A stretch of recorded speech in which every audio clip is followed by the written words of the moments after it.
La oración me genera sonrisas y lágrimas. Sonrisas porque me ayuda a confiar, a tener esperanza, a ver el futuro desde una perspectiva alentadora. Y lágrimas porque el sufrimiento y el dolor prevalecen incluso en medio de una comunidad que clama con fe a Dios. Llevo tiempo inquieto por el tema de la oración y he hecho algunas reflexiones personales que surgen de las Escrituras y de mi propia experiencia. En el tema de la oración creo que no hay normas absolutas, objetivas. He aprendido que la Biblia tiene mucha plasticidad y explicaciones varias y en muchas ocasiones un tanto contrapuestas. Yo no soy un experto en oración. Sencillamente clamo al Dios Todopoderoso con la esperanza de que su gracia alcance a mi familia, a mis amigos, a mis hermanos de la comunidad. Y me gustaría comenzar con unos preliminares. Y tiene que ver con una serie de conceptos teológicos que nos pueden desconcertar un poco al relacionarlos con el tema de la oración. El primero de ellos es: Dios es soberano. Si Dios es soberano, entonces, ¿para qué orar?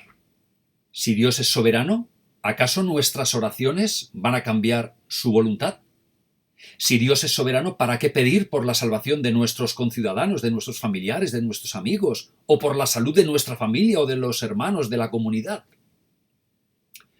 El segundo concepto teológico, las promesas de Dios. Las Escrituras afirman, Mateo 7, 7 al 8, pedid y se os dará. Todo aquel que pide, recibe. Y esto lo interpretamos como una promesa de Dios. Primera de Juan 3:22, cualquier cosa que pidiéremos la recibiremos de Él porque guardamos sus mandamientos. Notemos que dice cualquier cosa.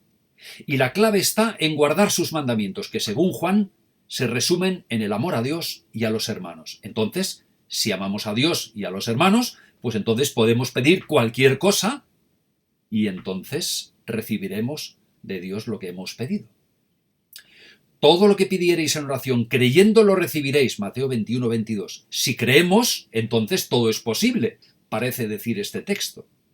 Santiago 5:15. La oración de fe sanará al enfermo. Entonces no debería haber enfermedad o muerte a nuestro alrededor si hay fe. La oración de fe sanará al enfermo. Recuerdo haber visto espectáculos sanatorios hace muchos años cuando un predicador exhortaba a los creyentes a tener fe para ser sanados. Una persona acudió en silla de ruedas, un paralítico, y el predicador le gritaba que se levantara en el nombre de Jesús. La gente oraba a su alrededor con fe, creían que el milagro podía existir. Se creó un clima lleno de fervor. Y el paralítico intentó levantarse mirando a los ojos del predicador, consiguió ponerse derecho y se desplomó enseguida. ¿Falta de fe? ¿En el paralítico? ¿En el predicador? ¿En la comunidad? El tercer concepto teológico, la conciencia religiosa del Antiguo Testamento. Se creía que Dios es el Todopoderoso y que interviene de manera sobrenatural en medio de su pueblo, en medio de Israel. Es el Dios de la creación y el Señor de la historia. Mueve los hilos de las naciones, hace y deshace a su antojo. Dios está además atento a la oración de su pueblo. Isaías 65:24 dice el profeta: antes que clamen responderé, mientras aún hablan yo habré oído.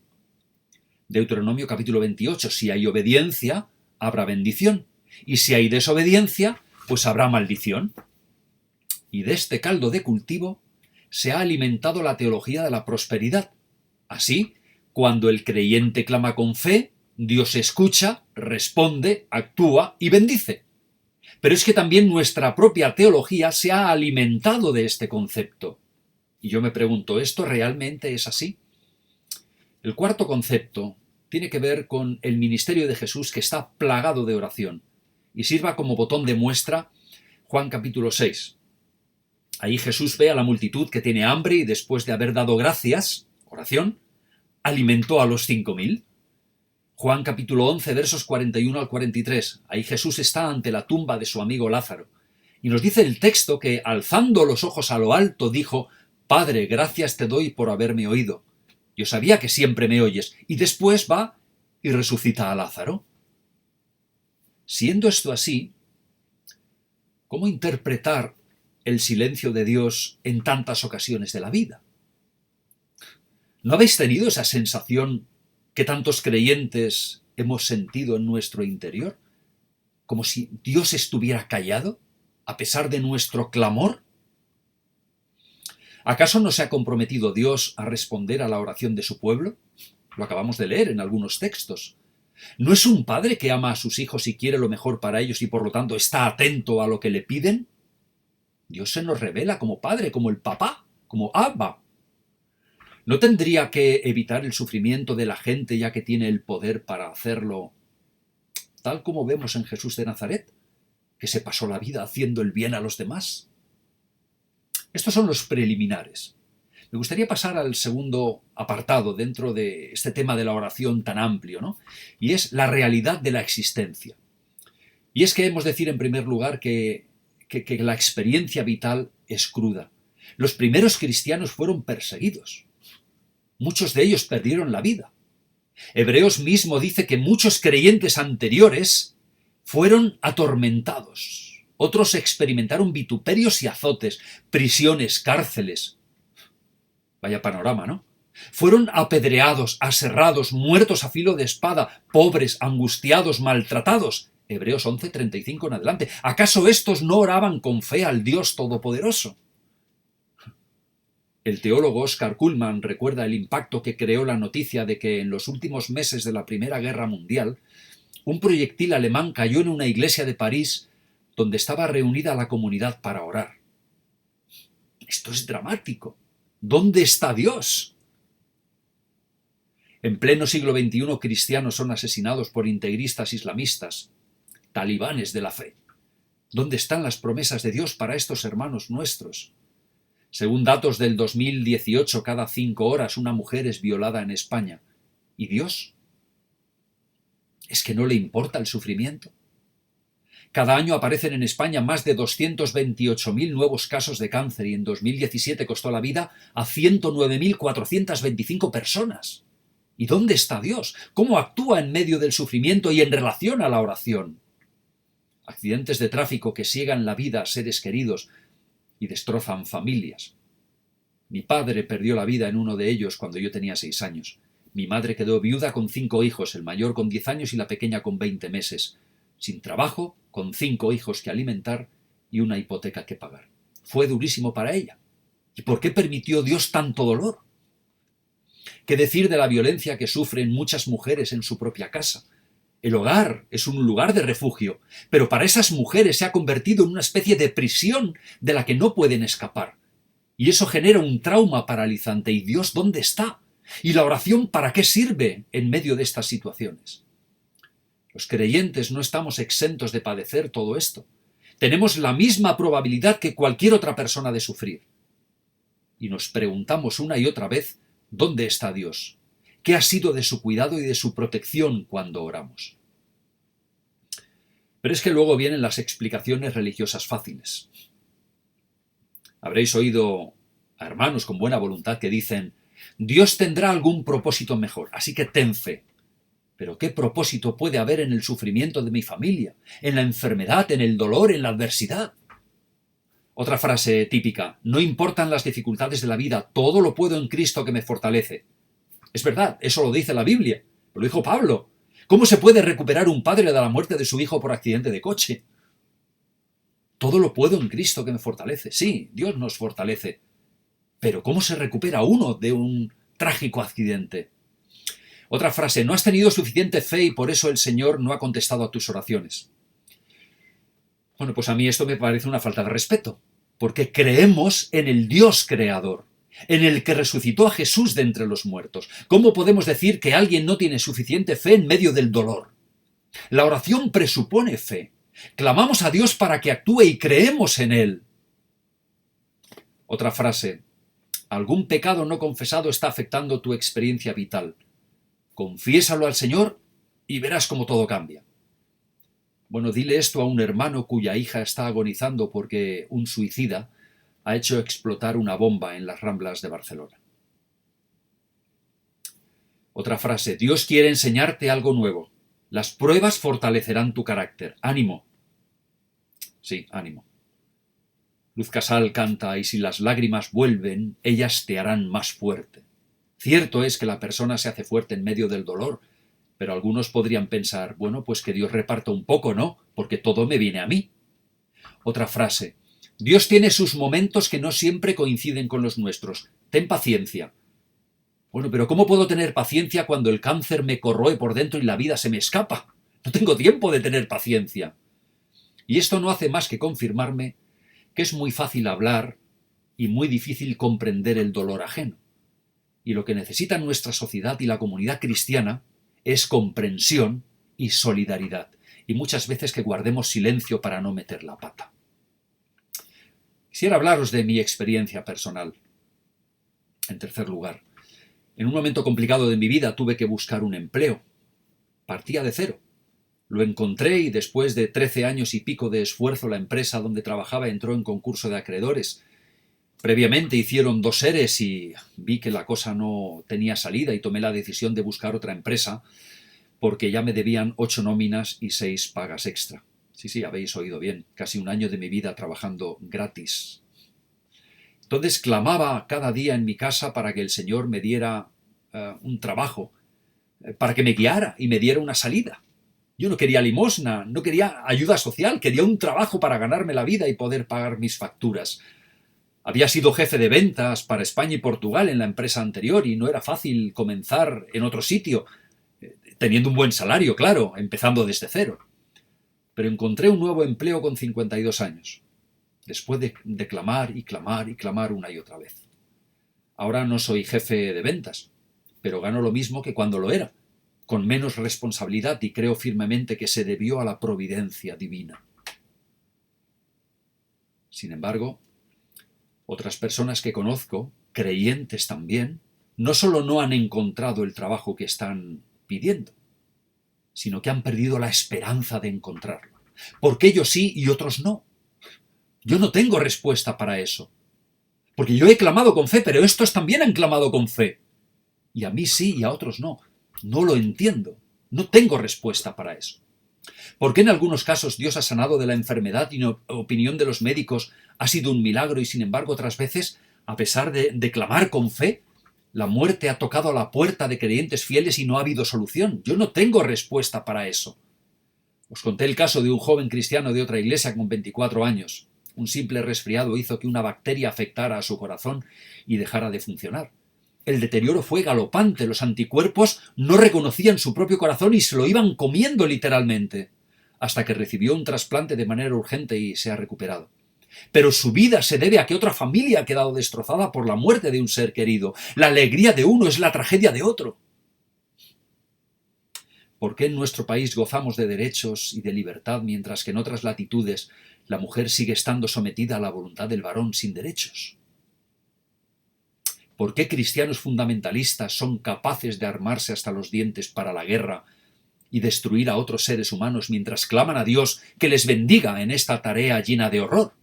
Sí, estoy hablando de cristianos evangélicos, hermanos nuestros, que claman para que Dios les bendiga en medio de la guerra. ¿Qué pasa con la oración? ¿Cómo funciona? ¿Acaso no es eficaz? ¿No es fuente de poder, como se titulaba uno de los libros clásicos sobre este tema?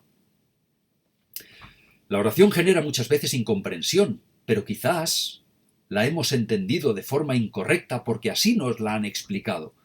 Y por eso creo que hemos de acercarnos a la Escritura nuevamente y revisar lo que creemos sobre muchos temas, pero también sobre sobre la oración.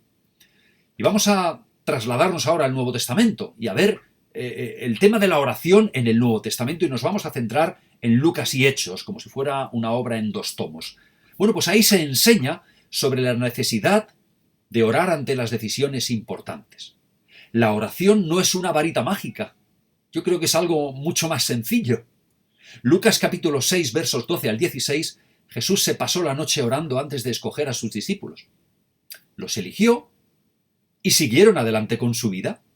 Así de sencillo. Hechos 1:24. Los apóstoles oraron antes de elegir al sucesor de Judas. Lo eligieron y siguieron adelante con su vida. Hechos capítulo 6, versos 5 al 7. Ahí se selecciona a los diáconos y eso estuvo precedido de oración. Los eligieron y siguieron adelante con su vida.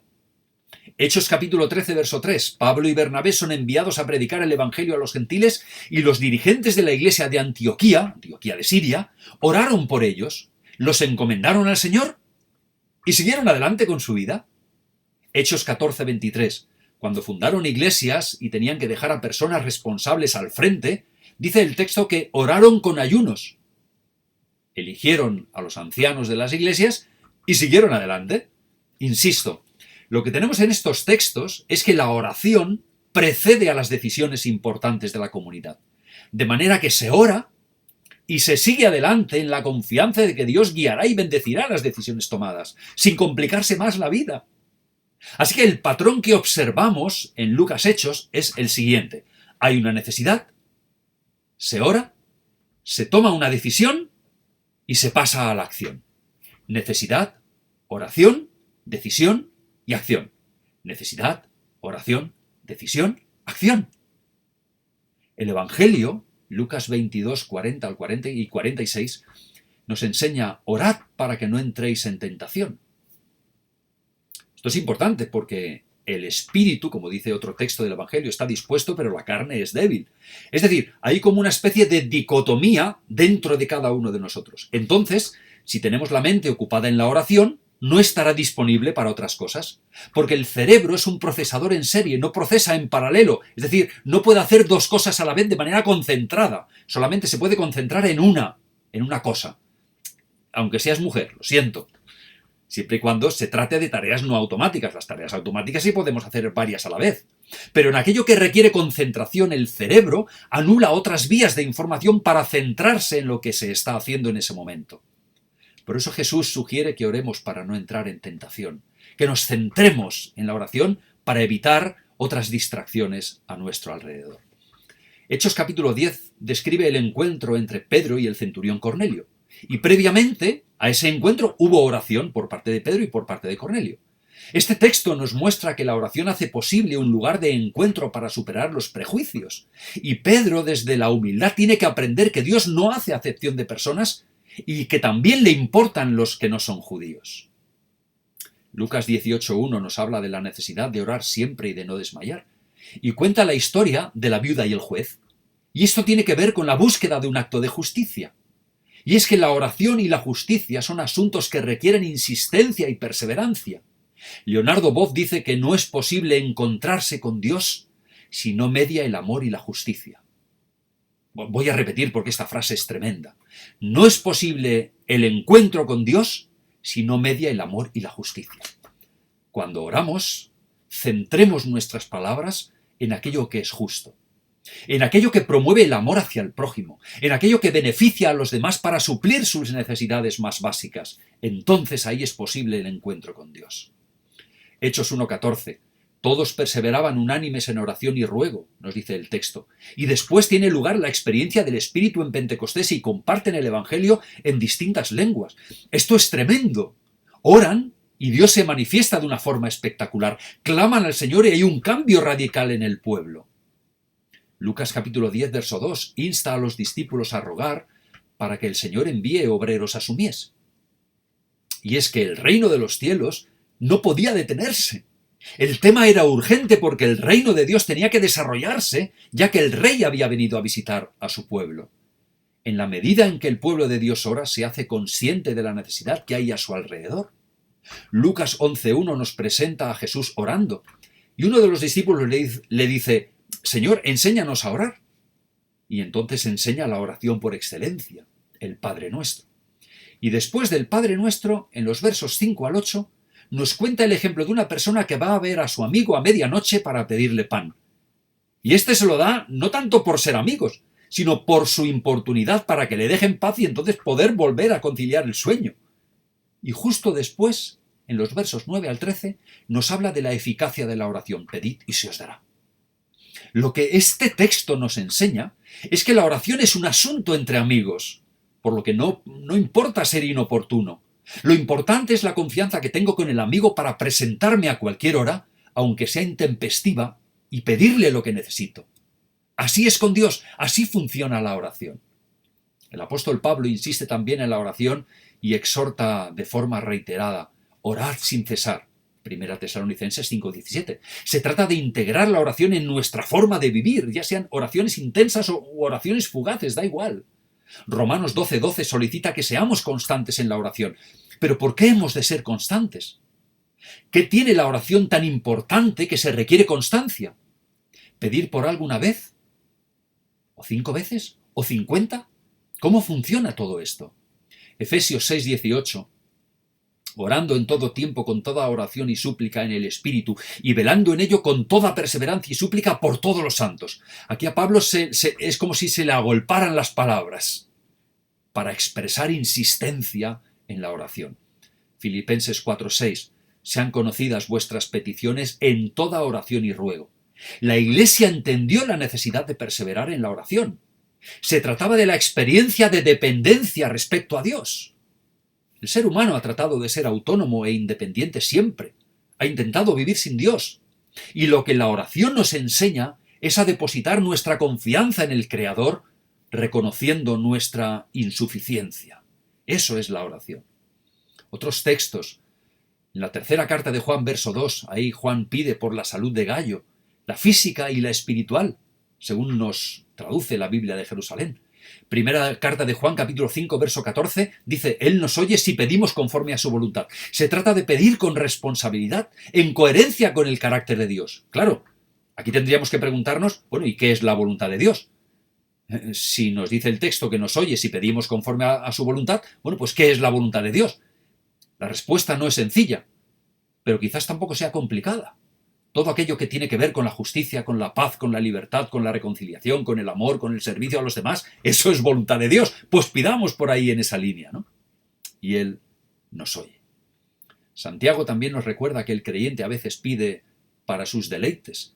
Y eso está en el contexto de la amistad con el mundo. Santiago capítulo 4, versos 3 y 4, y por lo tanto no recibe respuesta. Se trata de pedir para el beneficio propio a expensas del beneficio común. Y por eso no hay respuesta. Por el contrario, Santiago 5:16 nos dice que la oración eficaz del justo puede mucho. Y eso está en el contexto del perdón y de orar los unos por los otros para ser sanados. Y yo creo que aquí se puede referir a la sanidad del alma, porque el perdón genera bienestar interior. Y hay un texto que distingue 4 tipos de clamor a Dios. 1 Timoteo 2:1. Exhorto ante todo a que se hagan rogativas, oraciones, peticiones y acciones de gracias. Aquí hay 4 expresiones que nos hablan acerca de la oración. La primera es rogativas. Se refiere a la súplica por una necesidad específica, es como un clamor o un grito de socorro. Esta palabra se usa cuando Zacarías está oficiando como sacerdote y el ángel Gabriel le dice: tu oración, ruego, es la palabra que tenemos aquí, ha sido oída y tu mujer Elizabeth te dará a luz un hijo y llamarás su nombre Juan.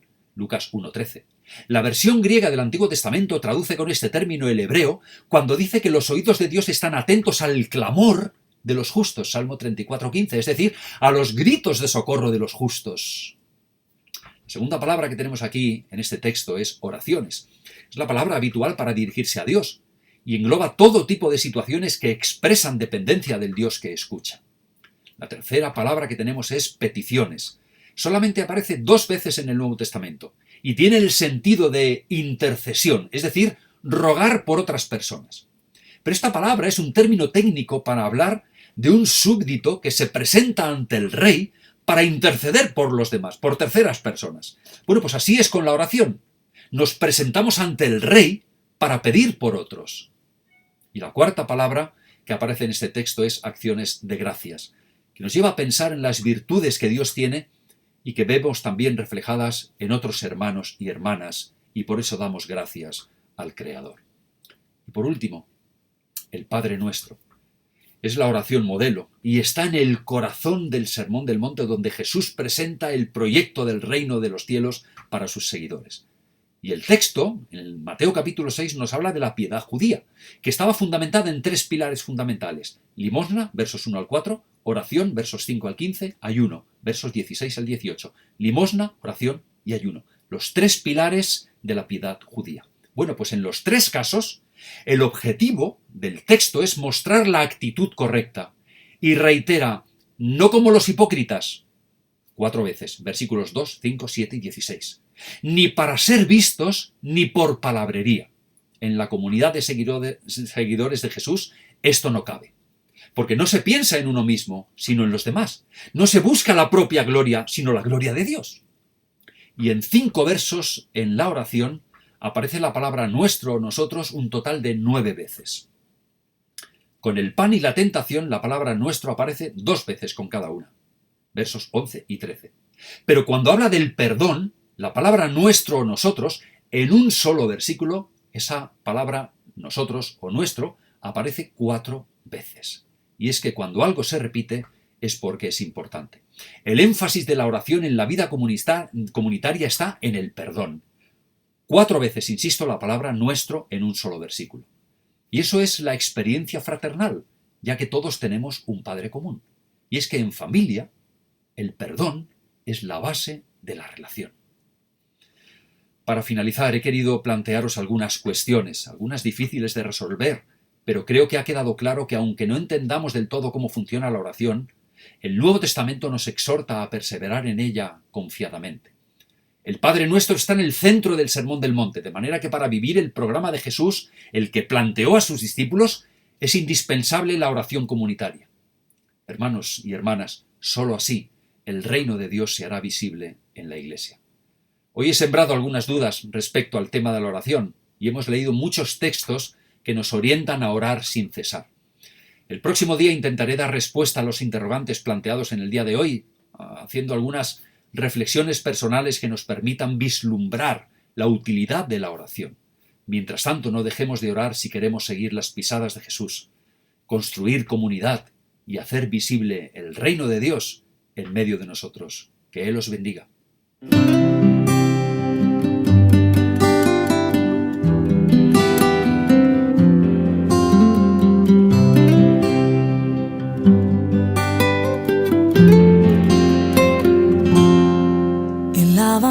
Sigue dando vueltas mientras corren las horas del reloj. Ahora las calles se encuentran desiertas, solo se escucha un grito de dolor.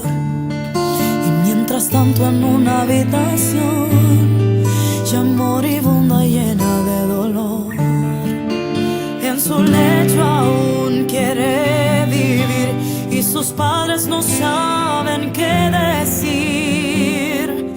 Solo una oración puede curar tus heridas. Una oración puede llenarte de vida.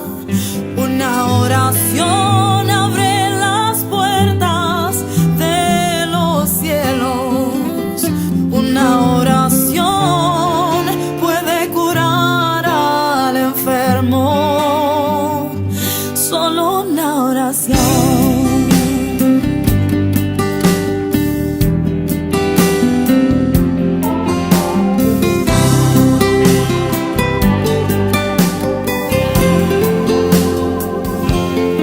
Cierra sus ojos en su aflicción, ya se ha olvidado que tiene dolor. Cambió su rostro y se llenó de paz. Mira y sonríe y se pone a llorar. Y mientras tanto en otra habitación sus padres ríen de consolación. Hay una esperanza.